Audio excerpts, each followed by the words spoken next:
Howdy everybody, this is Roaming Prepper, and as you can tell, I'm not at home. I'm actually in a hotel room with this funky artwork behind me, which is always cool to look at. But today I want to talk about something that actually is not only concerning to me, it's aligned with what we've been seeing. So I've been doing a series called Small Wars. I'm talking about asymmetric incidents that occur between nations, both in the concept of a Cold War or manipulation, indirect manipulation, but also as precursors to a larger conflict.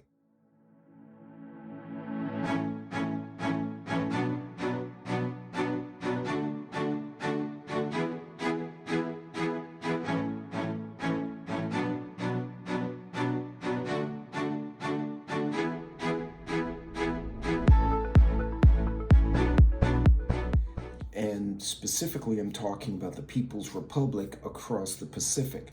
Um, the article in Newsweek, and there were several other articles that were out there in different media. It said the title, it's by Catherine Fung, who's part of the East Asia news group at Newsweek, says China will attack U.S. soil if tensions boil over. This is from the Army Secretary. Apologies. U.S. soil could be at risk of an attack from Beijing if tensions between the two countries boil over. This was from Army Secretary Christine Wormuth. This was a release statement in conjunction with the Secretary of Defense. Speaking on a panel at the American Enterprise Institute on Monday, Wormuth said that the U.S. entered a major war. If the U.S. entered a major war with China, the United States homeland would be at risk as well, with both kinetic and non-kinetic attacks, whether it's cyber attacks on the power grid or on pipelines. Amid escalating tensions between China and Taiwan, the Army's top official discussed the U.S. strategy, and it goes on to explain that the U.S. had promised to defend Taiwan if China were to attack, and our goal is to avoid fighting a war in Asia. This is all about deterrence. Timothy Heath, senior international defense researcher at RAND Corporation, told Newsweek that it's a reasonable expectation to believe a war between China and Taiwan could extend to the U.S. homeland, given Beijing's ability to strike. Now, the language is interesting, and the timing is. Of course, we've been speaking about the spy balloon and what is or isn't these UFOs, but we've had hacks that have come from both the Russian side and the Chinese side. The pipeline, they've hit software companies, they've hit the DoD, the DOE, they've hit companies like Target and Capital One. They've knocked out pipelines, they've played with the grid. Recently, we've seen a lot of suspicious outages. Southwest went out, and this airport went down, and the West Coast aircraft were all grounded, and Tennessee aircraft were grounded. As I've mentioned in my other small war videos, these are precursors. Now, if something gets escalated in the geopolitical realm where it becomes a hot incident, then that can most definitely lead to more of these types of small wars, but these will be much more blatant and much more destructive. We're talking about the shutting down of sections of the grids, shutting down of refineries, trying to hack critical infrastructure. More than likely, the U.S. will be doing that right back to China to gain an advantage. So there'll be this conflict between these two powers trying to disrupt the other one behind the front lines, behind the battle lines. Now, both kinetic and non-kinetic, that is an interesting choice of words, because what that's telling us is that they believe that China will not only do the hacks and the derailments and some not less tangible, but things that are harder to put your finger on. They may look like an accident or they're more disruptive. Kinetic attacks are much more obvious. We're talking about blatant sabotage, blowing up of bridges, blowing up of pipelines, destroying of refineries, more than likely missile and or rocket attacks on the mainland. These are the kind of things that I don't think America has witnessed firsthand since 1812, with the exception of some islands in the Aleutian chain being invaded by Japan during World War II. The United States sovereign country, these states themselves, have not been invaded for over 100 years. I want everyone to think about that. And at the time, the world was very different. There is no reason why a country like China cannot both hack and terrorize the public and destroy infrastructure and cause various problems, but at the same time not do actual attacks within our country. They may have paid agents, they may have sympathizers. When I went to the Holocaust Museum in Dallas, one of the most profound things I saw was the role of collaborators, people who are aligned with their country, or that mentality. At the time, it was aligned with the Nazi philosophy. But who's to say? And it doesn't have to be an ethnic Asian. It could be an individual who would be classified as Caucasian, Black, Hispanic. You may have people who philosophically agree with what they're doing and would terrorize the country. So these are very interesting and very profound words to be said by someone such as the acting Secretary of the Army, under the guidance of the Secretary of Defense. These are important things to keep in mind. And this is not funny, and this is not to be, how shall I say, fear-mongering. But to me, that's concerning, because that points that they are truly expecting the possibility of an escalation that will involve domestic attacks. And I hate to say it, we're not the America of the 40s, we're not the America of the 70s, we're not the America of the 80s, or even the 90s. Imagine the terror a lot of younger people would see if, a series of very coordinated, not random terrorist bombs on a tourist site. I'm talking coordinated attacks on pipelines, gas stations, commando-style attacks on infrastructure, shooting up an airport, blowing up an airport, seen in public, how people would react. It could gel the American people. It could freak them out and make them cry. I can see it going either way, because not everyone has the fortitude to deal with that kind of environment. So how does this affect us? I try not to be fear-mongering, but this is important. And that choice of words, and this was the beginning of March that this statement was made of 2023.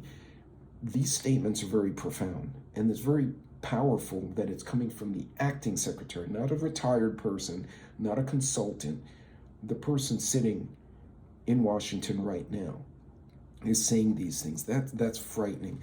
So how, as preparedness folks, do we deal with this? Well, there are a lot of things. Envision what happened during COVID, what we've seen happen during hurricanes, during floods. You will see people come together. You will see people fall apart, not just with each other. They'll fall apart emotionally, psychologically, physically. They will freak out. So a few things. If something happens where kinetic attacks or fifth column, if you will, embedded saboteurs start to hit the U.S. This is purely hypothetical, by the way. What would we expect to see? You're going to see American troops on the street. You're going to see curfews. You're going to see rationing. You're going to see lights out, because you don't want to give satellites an extra guidance by leaving your lights on. Bombers can see. Now, granted, with the satellite technology now, they can probably hit cities and not even have any lights on. But you're going to see those kind of restrictions over your civil liberties. Also, you're going to see a lack of food, lack of ammunition, lack of gasoline, lack of sugar, lack of flour. Things will be rationed just like there were in World War II. The current society would not handle that very well. The culture and the mentality would not handle that very well. So what do we need to do? One, you need to make sure you have your food, your basics, your food, medicine, water, if you can, defensive items, set up, make sure you have competency, make sure you understand how they work, you understand where they are.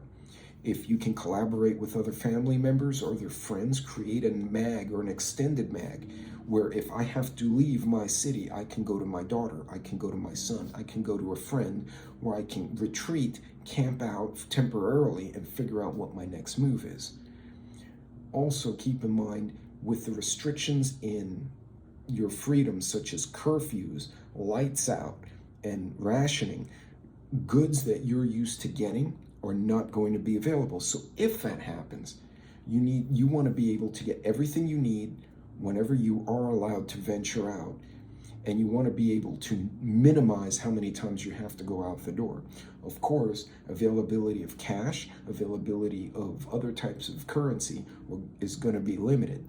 So you want to be sure you have some cash already on hand. This is Prepper 101 stuff, folks.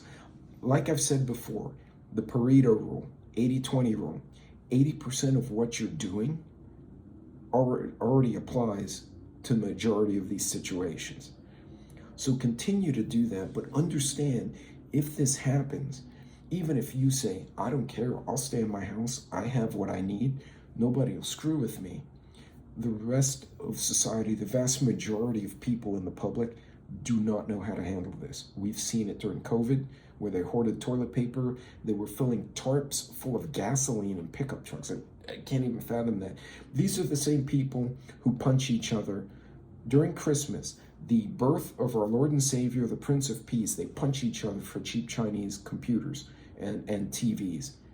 How do you think they're going to react when food is truly scarce, when there are curfews? And keep in mind, there's a generation here who has gotten away with setting buildings on fire, marching in the street, and attacking people. If we have soldiers in the street, they will be shot, and there is no recourse there. Martial law could be declared. It may impede your Second Amendment rights, or they may try to. These are things we have to mentally be prepared for. You also want to know how to navigate those situations. If they have curfews, if they have restrictions, you want to be concealed carrying. You want your firearms to be hidden until you need them. If possible, you want to be part of the response locally. Speak to your emergency managers, speak to your city council, understand what their plan is for a massive emergency so that you can be part of the answer, and that way you stay in the know. Because knowing what's happening is a huge part of being ready. And if you know something's going to go down, you can take the steps to avoid getting caught flat-footed along with the rest of the public. So guys, very profound things that were said in this conference. Very important that we note. It could be nothing. It could be a precursor to putting soldiers on the street anyway. There are all sorts of conspiracy theories we can go down, which would be fun. But if we take it at face value and assume there is an international threat facing our nation that may hit us on the home front, are you ready to deal with that? And more importantly, are you ready to deal with your fellow citizens who will likely be freaking out during this process? Just something to think about. So make sure you have your fundamentals ready. Make sure you know what the responses will be. I would recommend reading up on how curfews and rationing worked during World War II and World War I and some of the older times so that you understand how the dynamics are going to work. And if you can network with leadership in your area, there's a commerce of relationships that each of us should try to cultivate. You may want to start doing that now if you haven't yet. Guys, that's all for this one. A very profound one. God bless, Godspeed, and I will see all of you on the next video. Take care.